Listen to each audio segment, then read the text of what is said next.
In the previous video, we created a lambda concept called person. In this video, we are going to create a binding of that lambda concept called example person. First, let's close the debugger and use the finder to create a blank concept under person. We're going to edit this concept and change its name to example person. The person will have one simple property called person that is assigned to the concept person. Because it's a lambda concept, the system will already prompt you with the first name and last name. We are filling them in as Alonzo Church. And finally, this is an important step. We create a is a relationship to the person property. What this says is example person is a person with first name Alonzo, last name Church. And when we save the changes and view it, you see the form with Alonzo Church. You can make a change to this and these changes are saved back into the example person. You can see that the binding of last name has changed to Smith.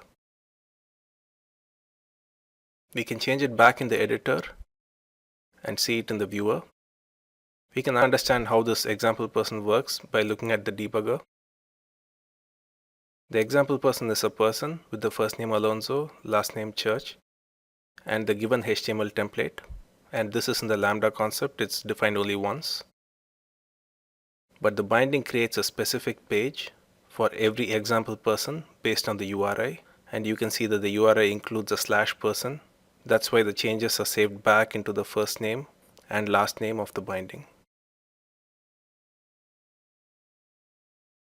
We're going to make one last change, which is we're going to add simple properties directly in the example person to capture the first name and last name.